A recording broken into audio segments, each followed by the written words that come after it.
We are Arsenal. Wembley bound. We love Arsenal. Oh yes. We are Arsenal. No mercy. We're Arsenal forever. We are Arsenal. Road to Wembley. We love Arsenal. Oh yes. We are Arsenal. Can't stop us.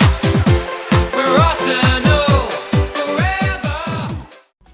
ሰላም ክብራን የመድፈኞች ቤተሰቦች እንደምን አላችሁልን? አርሰናል ኢንፎ ወደ እናንተ መደመጡን ከዚህ ሰዓት ጀምሮ ይጀምራል። ስለምታደምጡና ቆይታችሁን ከኛ ጋር ስለምታደርጉልን ከልብ ነው የምናመሰግነው።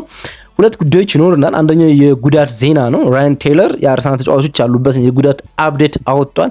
ሊያንድሮ ትሮሳርድ፣ ገብርኤል ማጋለሽ፣ ቪክተር ኬረሽ እና ካይ ሃቨርትዝ፣ ኦዲጋርድና ኖኒ ማዱኬን በተመለከተ አፕዴት አለን። እሱን እንመለከታለን።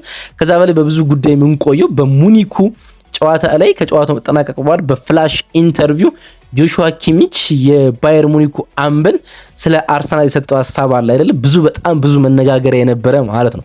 እናም የሰጠውን ሐሳብ አንስተን ስለ ሐሳቡ ደግሞ ተቃርኖ ነው ወይ ደግሞ ምላሽ እኛ እንሰጠዋለን ማለት ነው። ዳታዎችን ይዘናል። በጣም በቂ ዳታ እኛን ባይሰማንም ጆሹዋ ኪሚች ግን እሱን ሊያሳፍር የሚችሉ ዳታዎችን ይዘናልና እሱን እንወያይባቸዋለን ማለት ነው። ስለ ጨዋታው እናነሳለን። በፖስት ማች ሪቪው ባየር ሙኒክ ከአርሰናል ስንሰራ ሐሳብ አስተያየቶቻችሁን የኮሜንት መስጫ ባር ላይ አስፍሩልን ብለን ነበረ። እነሱን ሐሳብ አስተያየቶች መጠነኛ ናቸው፣ ለእናንተም ይዘን እንቀርባለን፣ እናነባቸዋለን ማለት ነው። አብራችሁን ቆዩ። በተወዳጁ አርሰናል ኢንፎ ገጽ ላይ ነው የምትገኙት። ሰብስክራይብ አድርጋችሁ ማዳመጥ፣ ቪዲዮን ደግሞ ላይክ አድርጋችሁ መጀመራችሁ አይረሳ።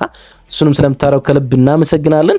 የኮሜንት መስጫው ባር ላይ ሐሳብ አስተያየቶቻችሁ መስጠት ትችላላችሁ። ከመሸጋገሪያ ሙዚቃ በኋላ ተመልሰን እንመጣለን፣ እንዳስሳለን አሁን የተነጋገርንባቸውን ሐሳቦች።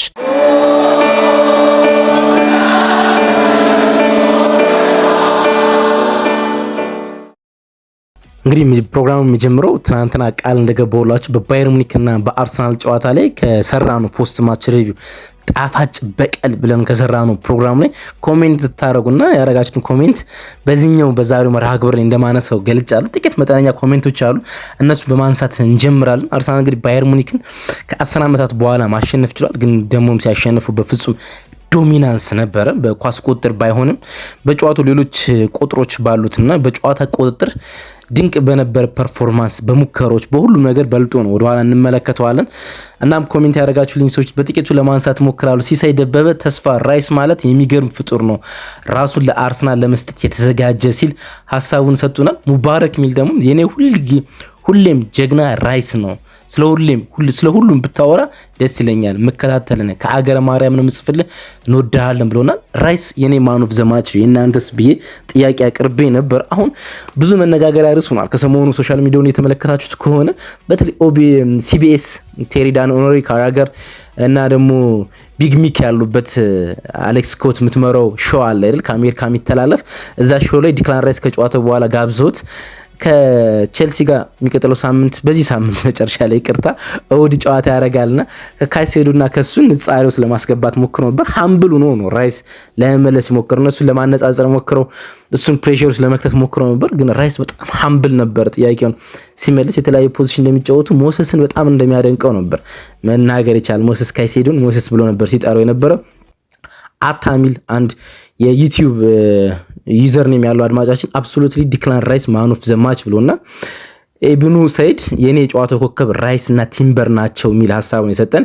ዳንኤል ሙልጌታ ዲክላን ራይስ የኔ ማን ኦፍ ዘ ማች ነው ብሎናል። የሚል አርሰናል ይለያል በሚል መልእክቱን አድርሶናል። ቴዲ ኦዲጋርድና ማርቲኔሊ መመለሳቸው ደስ ብሎኝ እሁድ ከቼልሲው ጋር ለምናደርገው ጨዋታ ማዱኬን እጠብቃለሁ ብሎናል። ብዙ ሰዎች ማዱኬን እየጠበቁ ነው የሚገኙ። ራያን ታይለር ኢንተርቪው አድርጎለት ነበረ ከሰሞኑ ከቢቢሲ ጋር ማለት ነውና ከዛ ጨዋታ በኋላ ነው እንጂ ከሰሞኑ ሳይሆን ከሙኒኩ ጨዋታ በኋላ ይሄ ጨዋታ በእኔና በቼልሲ መካከል ሳይሆን እንደሌላው ማንኛውም ጨዋታ በአርሰናልና በቼልሲ መካከል ነው ሲል ነው ለመመለስ የሞከረ ኖኒ ማዱኬ። ተስፋ የሚል አድማጫችን እንዴት ነህ?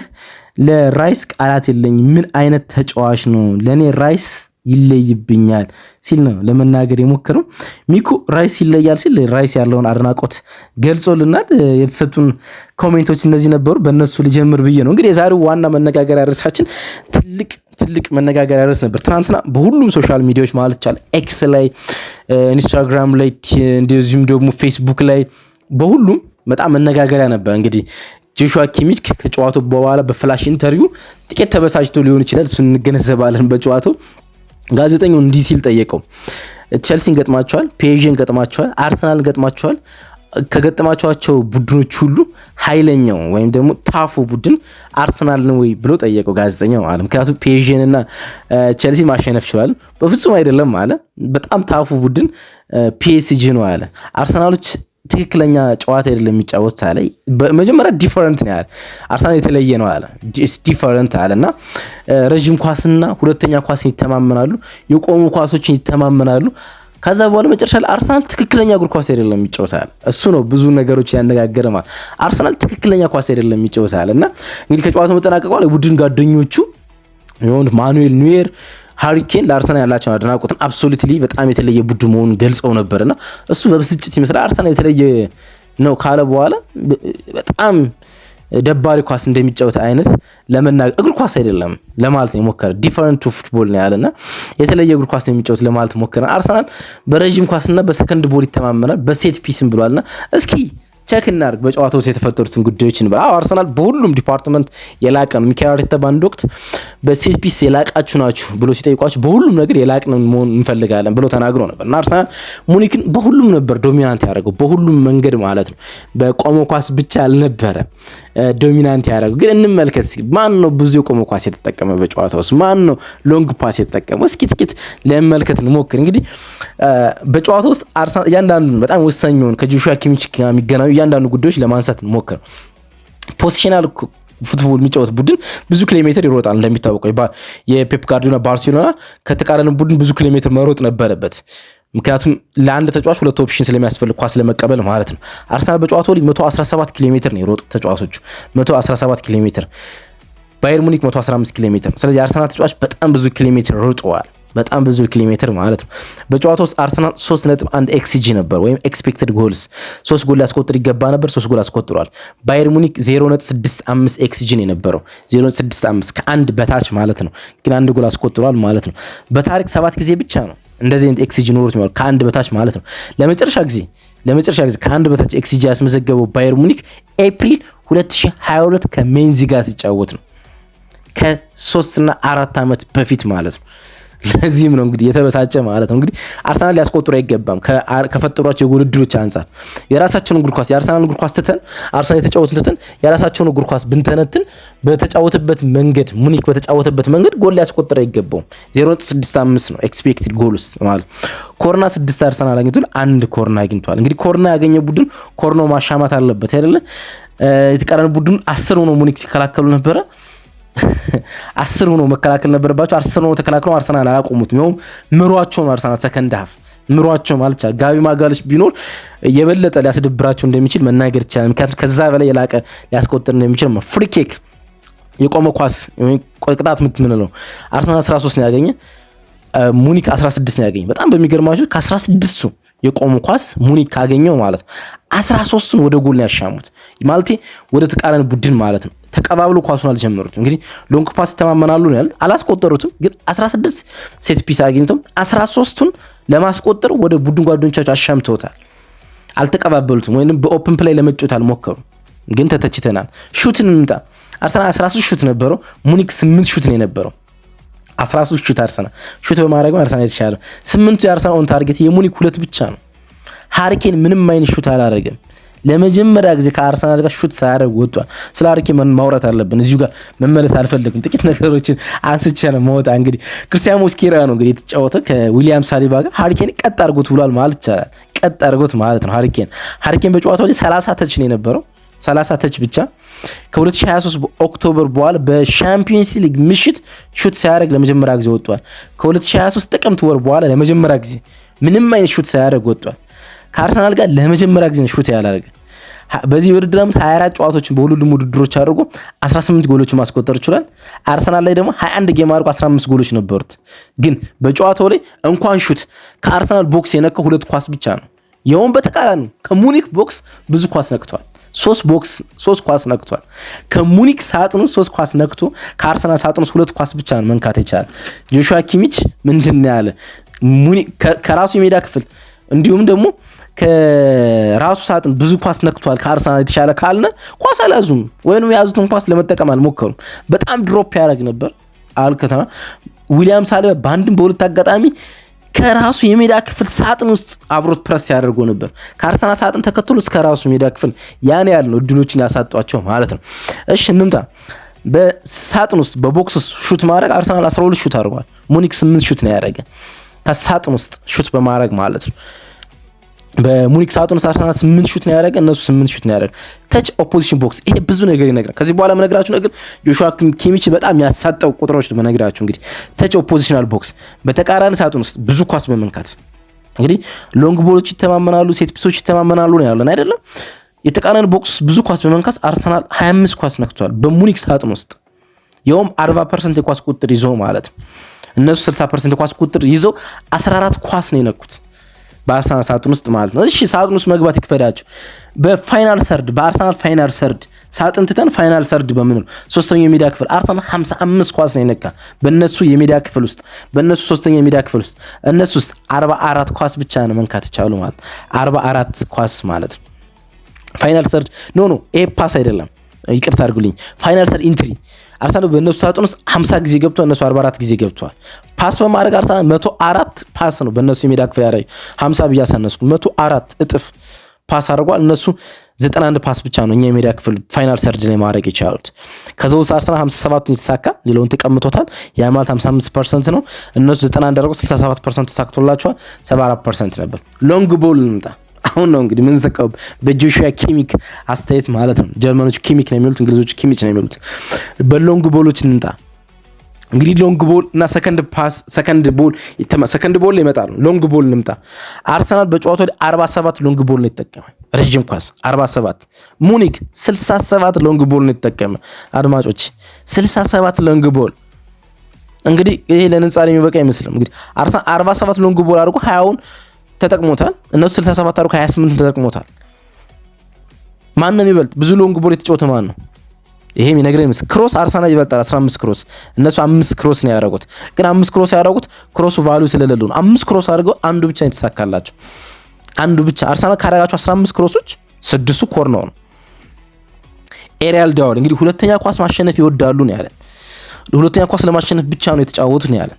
ግን በጨዋታው ሁለተኛ ኳስ ስላሸነፍን አይደለም ጨዋታውን ያሸነፍ ነው። ቢኮዝ በጨዋታው ውስጥ 22 ኤሪያል ዳውሎች ነበሩ 22 የሰማይ ላይ ኳሶች ማለት ነው። 11 ሁለቱም ቡድኖች ያሸነፉት አርሰናል 11 እነሱ 11 ሁለተኛ ኳስ ለማሸነፍ ነው የመጡት ብሎናል። ያሸነፉን በሁለተኛ ኳስ ነው ብለዋል። ግን አርሰናል 11 ኳስ ነው ያሸነፈ ሙኒክም 11 ኳስ አሸንፈዋል። ስለዚህ ሁለተኛ ኳስ እነሱ አሸንፈዋል በኤሪያል ዳውል ግን ጨዋታውን አላሸነፉትም። እንግዲህ ተግባባን ይመስለኛል እና ጆሹዋ ኪሚች በጣም ስሜታዊ ሆኖ አርሰናል ትክክለኛ ኳስ እንዳልተጫወተ ዲፈረንት ቦል ብሎ ለመናገር ለመገጸጽ ሞክሯል። ግን ብስጭት እንደሆነ እንገነዘባለን። ይሄን ለማንሳት ፈልጌ ነው ፕሮግራሙን ይዤው የመጣሁት። ምክንያቱም ክብር ይገባ ነበር ያረጉት። እንግዲህ ዲክላን ራይስ ሚኬል አርቴታ በጣም ክብር ሰጥተዋል። አርቴታ የአውሮፓ ምርጡን ቡድን ያሸነፍ ነው በማለት ነው ሪስፔክት ያደረገው የኮምፓኒ ቡድን። የነሱ ተጫዋቾች ሃሪኬን እና ማኑኤል ኒውየር በጣም ክብር ሰጥቷል። በኦፕታ ፓወር ራንኪንግ ውስጥ አርሰናል 100% ደርሷል። ባየር ሙኒክ 99.1 ነው፣ ፒኤስጂ 96 ነው። ስለዚህ ሁለት ሀያላን ቡድኖች የተጫወቱት ሁለት የሊጎቻቸውን ታይትል ለማንሳት የሚጠበቁ ሁለት ቡድኖች ነው የተጫወቱት። በጣም ትልልቅ ቡድኖች ናቸው። አርሰናል ያለፉት 15 ጨዋታዎች አንቢትን ነው። በኤሚሬትስ ደግሞ ከ9 8ቱን አሸንፏል። አንዳቻ ነው ያለው። ሙኒክ ከ18 የሊግ ጨዋታዎች አጠቃላይ ከ18 ጨዋታዎች 17ቱን አሸንፏል። ሁለቱ ቡድኖች አንድ ላይ ከ36 መርሃ ግብር 32ቱን ማሸነፍ ችሏል። ቶታሊ ኤክስትሪም ዶሚናንስ ነው ያላቸው። ስለዚህ ሊከባበሩ ይገባ ነበር። ለመናቅ መሞከር የተሸነፈበት መንገድ ልክ አይደለም ብዬ አስባለሁ። ያውም አርሰናል 3 ከቋሚ አስተላልፍ 3 ዋና ስታርተሮችን ጀማሮችን ሳይዝ ነው የተጫወተ። ክርስቲያን ሞስኬራ ነው የተጫወተ በጋብሪኤል ማጋሊሽ። ቪኪ አልነበረም። ቪክተር ኬሬሽ የተጫወተው በሜክሺፍት ሚካኤል ሜሪኖ። ኦዲጋርድ አልነበረም። ኤብሪች ይዘን የተጫወቱ። ስለዚህ 3 ስታርተሮቻችን ይዘን ያሸነፍናቸውና ክብር ሊሰጠን ይገባ ነበር። ግን ኬሬደሽ ይባላል ፈረንጅ who cares ይላሉ ፈረንጆች እና who cares። ወደ ራሳችን ጉዳይ እንምጣ። ከጉዳት እነማን ይመለሳሉ የሚሉት ጉዳዮች ኢንተረስቲንግ ጉዳይ ነው። ራያን ቴይለር ቀድሞ ለቢቢሲ ይጽፍ ነበር። አሁን ለአርሰናል፣ ለፉትቦል ለንደን እንዲሁም ደግሞ ለሜል ስፖርት ይጽፋል። ከዛ በላይ ደግሞ ትዊተር ላይ በጣም ታዋቂ ነው። በጣም ታማኝ ከሚባሉ ጸሐፊዎች አንዱ ነው ራያን ቴይለር እና የአርሰናልን የጉዳት ዜና አፕዴት ለማድረግ ሞክሯል። ከሊያንድሮ ትሮሳርድ የጀመረ ሊያንድሮ ትሮሳርድ የጡንቻ ጉዳት እንደደረሰበት ይታወቃል። ባለፈው የሙኒክ ጨዋታ ላይና ጨዋታውን አቋርጦ ወጥቷል። አርሰናል ተጨማሪ ምርመራ ለማድረግ ቀነ ቀጠሮ ይዟል ብሏል እና ተጨማሪ ምርመራ ያደርግለታል። ለጥቂት ሳምንታት ከሜዳ ይርቃል ተብሎ ይጠበቃል። ግን ኤግዛክት ዳታውን ለማግኘት ተጨማሪ ምርመራውን መጠበቅ አለብን። ዛሬ ደግሞ ሚካኤል አርቴታ ለሚቀጥለው የቼልሲ ጨዋታ ጋዜጣዊ መግለጫ ይሰጣል። በዛ ላይ ምን ይላል እንጠብቃለን። ገብርኤል ማጋለሽ እስከ 2026 አዲስ ዓመት ድረስ ከሜዳ ይርቃል ይለናል ራያን ቴይለር። ስለዚህ አርሰናል ሁለቱን ሴንተር ባኮች ክርስቲያን ሞስኬራን እና እንዲሁም ደግሞ አዲሱን እና ባለፈው በጣም ያስገረመንን በቶትናም ሆትስፐር ጨዋታ ያስገረመነው ፒየሪን ካፒዮን የሚጠቀም እንደሆነ ይታወቃል። ስለዚህ ገብርኤል ማጋለሽ እስከ 2026 አዲስ ዓመት ድረስ የመመለስ እድል የለውም ነው የሚለን ራያን ቴይለር። ማርቲን ኦዲጋርድ እና ኖኒ ማዱኬ ተመልሷል። አፕዴት በእነሱ በኩል መስጠት አያስፈልግም ብሏል። ኖኒ ማዱኬ ጎል አስቆጥሯል። ለአርሰናል የመጀመሪያ ጎል አስቆጥሯል። ኦዲጋርድ በጨዋታው የመጨረሻ ደቂቆች ላይ ተመልሶ ሲጫወት ተመልክተናል። ስለዚህ እነሱ ጋር አፕዴት አያስፈልግም። ቪክቶር ዮኬሬሽና ካይ ሃቨርትዝን እየጠበቃችሁ እንደሆነ ተስፋ አድርጋለሁ። ሮብ ዕለት የመጨረሻ የማገገሚያ ሁኔታቸውን የሚያስመለክት የመጨረሻ ቴስት ተደርጎላቸዋል ወይም ሙከራ ተደርጎላቸው እናም ለጨዋታ ዝግጁ መሆናቸው ተገምቷል። ትናንትና በዝግ ሐሙስ ዕለት ጨዋታ አከናውነዋል። ቪክቶር ዮኬሬሽና ካይ ሃቨርትዝ ከማንቸስተር ዩናይትድ ጋር ነው ጨዋታ አከናውነው የተባለው ግን ምንም እነማን ተጫወቱ እንዴት ነበረ ጨዋታው ምንም የወጣ ሪፖርት የለም። አፕዴት ለማድረግ በጣም ሞክሬ ነበር፣ ምንም ነገር የለም። ግን ራያን ቴይለር ለቼልሲ ጨዋታ ፍጹም ዝግጁ ናቸው ብሏል። ያውም ራያን ቴይለር ምንድነው የሚለው ከሙኒክ ጨዋታ በፊት ነበር ቴስት የተደረገላቸው። ለሙኒኩም ጨዋታ የመጫወት እድል ነበራቸው፣ ግን ለቼልሲ ጨዋታ ቪክቶር ዮኬሬሽና ካይ ሃቨርትዝ ዝግጁ ናቸው ብሏል ሙሉ በሙሉ። ስለዚህ አርሰናል ፉል ፎርስ ነው ቼልሲ የሚገጥመው ማለት ነው። አርሰናል ለመጀመሪያ ጊዜ በሲዝኑ የፊት መስመሮቹ ፉል ፎርስ ይሆናሉ ወይም ሁሉም ይገኛሉ ማለት ነው። አሁን ራስ ምታቱ ለሚካኤል አርቴታ ይሆናል ማለት ነው። ለሚካኤል አርቴታ ከባድ ራስ ምታት ነው። ማንን ልጠቀም ማንን በተጠባባቂነት ቦታ ላርግ የሚለው ከባድ ራስ ምታት ይሆናል ማለት ነው። ኤብሬቺ ዜ ሲገባ ማን ይቀመጣል? ማርቲን ኦዲጋርድ ይቀመጣል። ካይ ሃቨርትዝ ወይም ደግሞ ቪክቶር ዮኬሬሽ ሲቀመጡ አንዱ ይቀመጣል። ከሰሞነኛ ደግሞ በጣም ድንቅ ነው ሚካኤል ሜሪኖ እና ለራስ ምታት ነው ከባድ ራስ ምታት እንደሚሆን ይጠበቃል። ማርቲኔሊም ተመልሷል። ኖኒ ማዱኬም ተመልሷል። ለሚካኤል አርቴታ በጣም ከባድ ራስ ምታት ነው። ግን ሁሉም ፉል ፎርስድ ነው አርሰናል ለሚቀጥለው ሳምንት ጨዋታ። የዛሬው ፕሮግራማችን ይህን ይመስል ነበር። አብራችሁ ስለነበራችሁ ከልብ አመሰግናለሁ። እሁድ ምሽት 1 ሰዓት ተኩል ከቼልሲ ጋር ጨዋታ ያደርጋል ሚካኤል አርቴታ። ዛሬ ምሽት ጋዜጣዊ መግለጫ ይሰጣል። ነገ ማለዳ ይዤላችሁ መቀርብ ይሆናል። ባይ ወዳችኋለሁ።